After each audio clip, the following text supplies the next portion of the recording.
the student ambassador for the Mars generation. And if you don't know what the Mars generation is, I'm sure she's going to tell you about that. So this session is reaching for the stars, setting goals to become an astronaut, and getting Bulgaria back on track for the International Space Program, because Bulgaria is not part of the International Space Program. But welcome.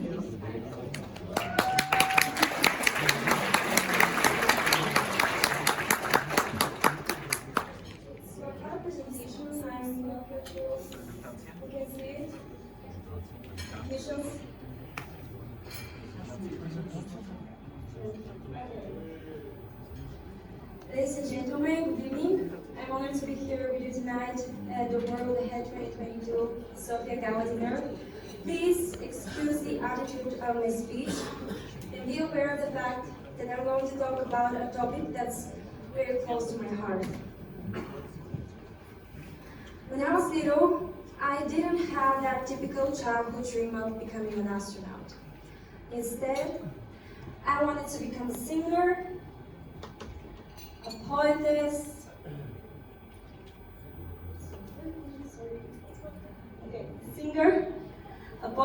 a drummer. And when I was 10 years old, I took up playing the drums as a hobby. It immediately turned out to be my biggest passion during this period of time. So I played in a few bands, and one of them was a rock band. We were 4 boys and 1 girl, the drummer. I remember the audience of our shows being always so shocked that I was a girl, but you know what? There are many stereotypes in this world. One of them is that drummers are usually considered to be boys or men, and another one is that astronauts are usually considered to be men as well. On the contrary, my dream that I've been following since 2018 and that I've turned into a goal is to become the first Bulgarian woman in space.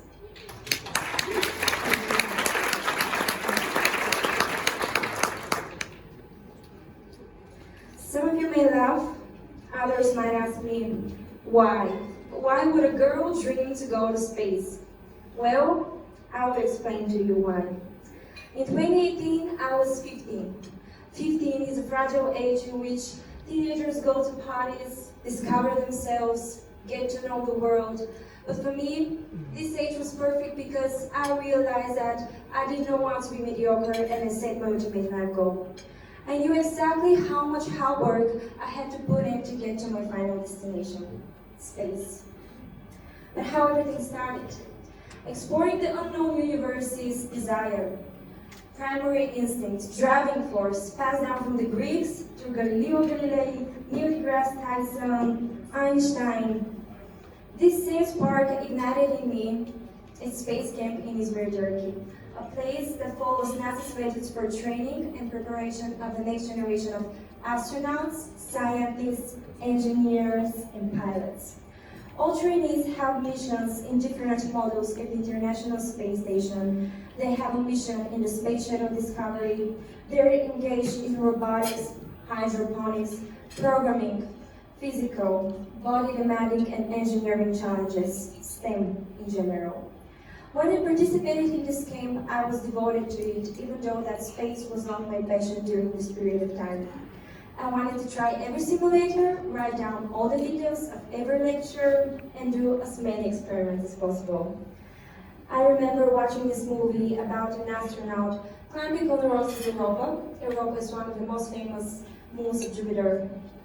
This movie started with a quote, "Imagine that this astronaut is you." At this moment, I just knew it. I felt it. I finally found out what my mission in this world was.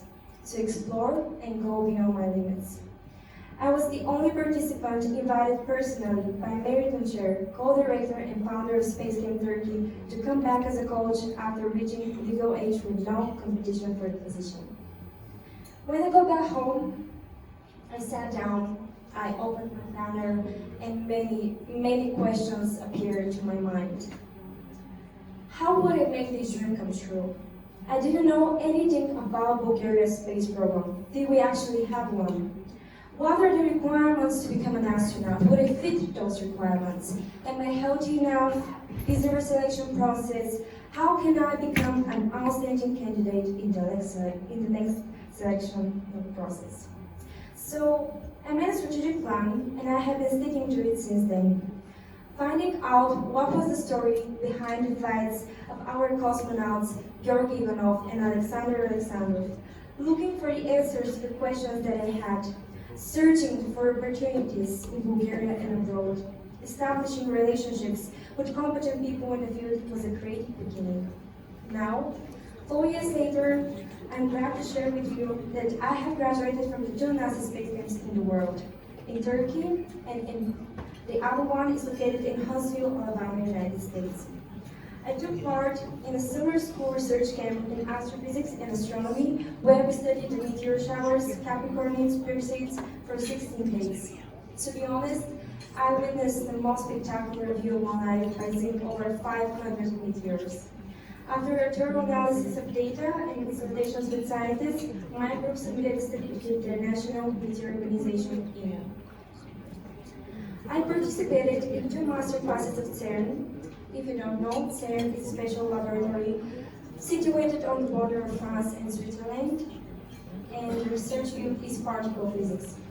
Last year, I had the chance to be a member of a team that built a ground station for tracking different satellites and receiving data from them.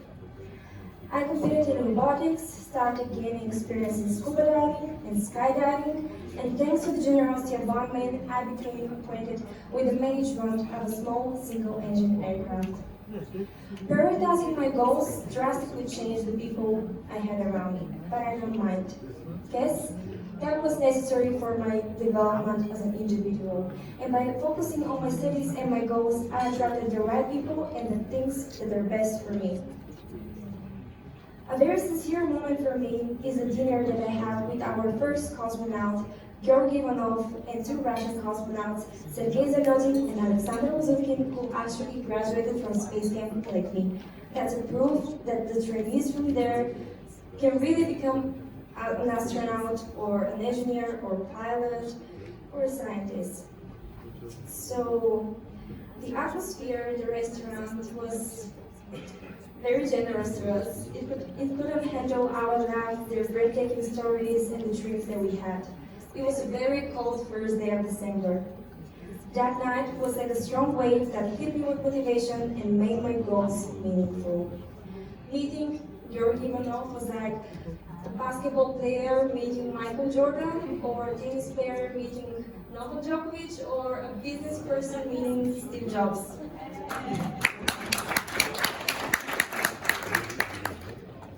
I'm now pursuing a degree in engineering physics, and doing all this crazy training so as to acquire qualities, knowledge, and experience that will shape me into a strong and outstanding candidate in the next selection of astronauts.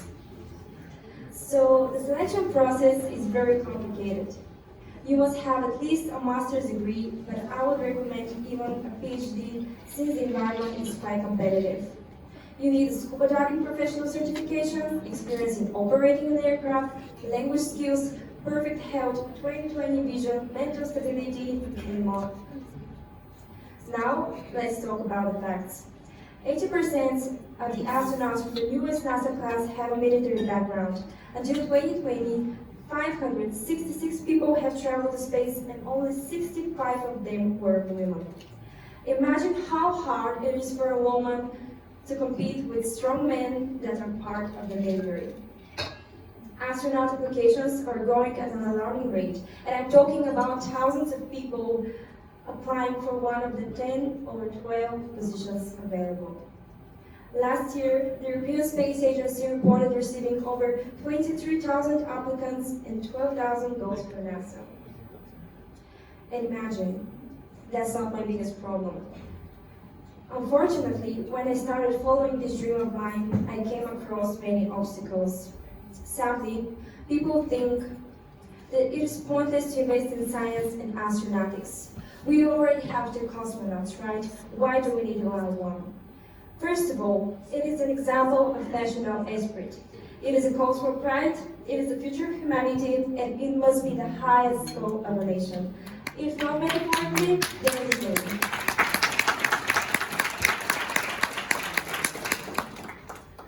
Our cosmonauts, Ivanova and Alexander went to space in the 80s with a special program between the USSR and Bulgaria.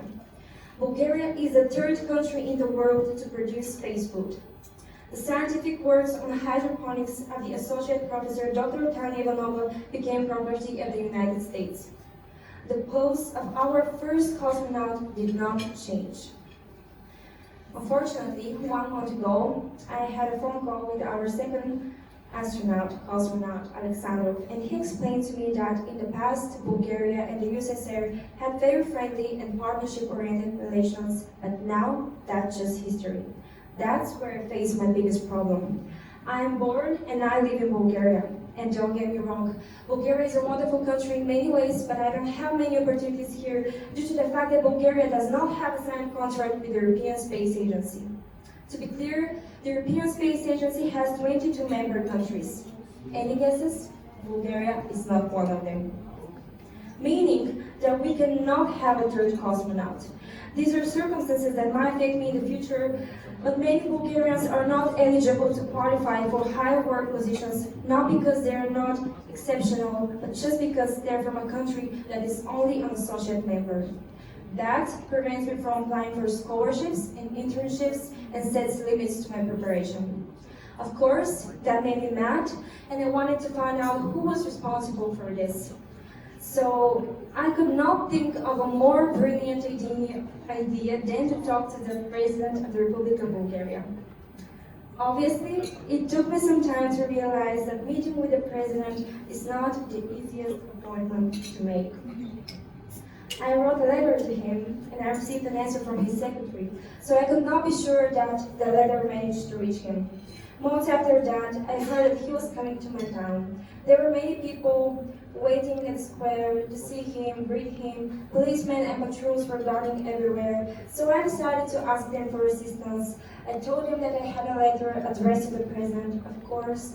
They were extremely protective and busy and told me that I could not talk with His Excellency.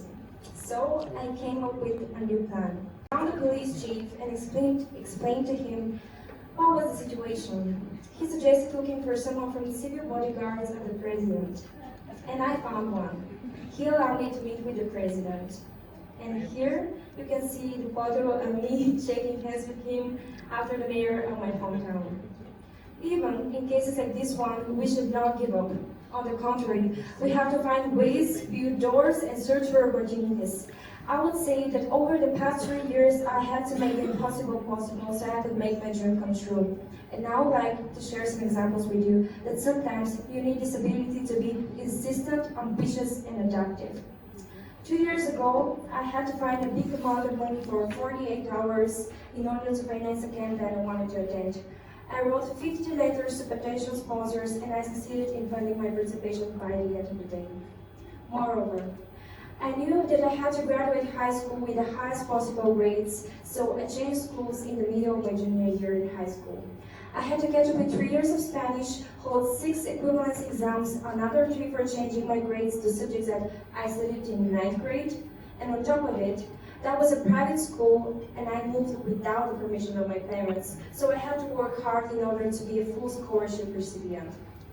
You see, in the beginning, I thought speaking with the President of the Republic of Bulgaria was impossible, but then I met the Minister of Education, Dr. Solomopasi, and I'm now a Space Ambassador for the Atlantic Club of Bulgaria.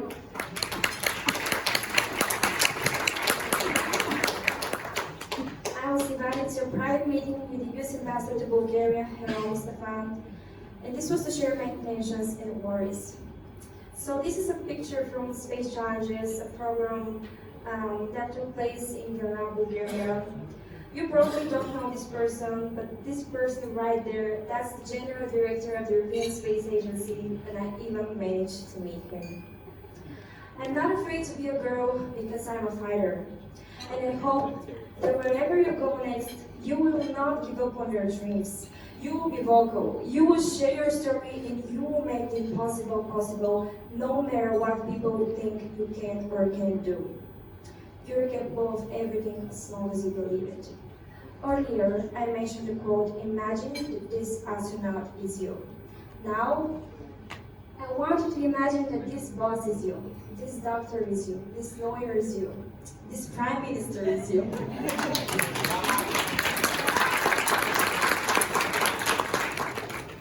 I promise to be by your side and continue believing that someday I will be proud to say I did it. I will learn Russian perfectly if I have to. And if I have to, I will try 50 or even 100 times until I succeed. I would love to do all this without leaving my country. Live your dreams and make them reality. Every decision you make, from what you eat to what you do with your time tonight, turns you into the person you are tomorrow and the day after that. So look who you want to be and start sculpting yourself into this person. Bravo!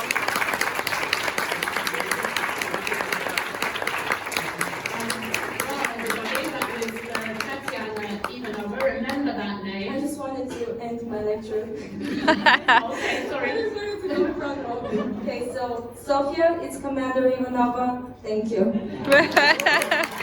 Bravo!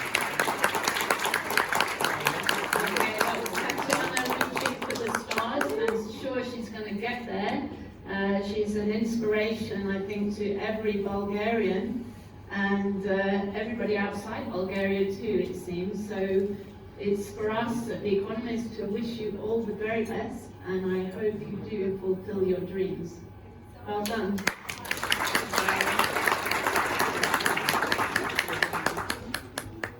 Информация, а не като инвестиция. Важно, ако искаме да имаме някаква диверсификация.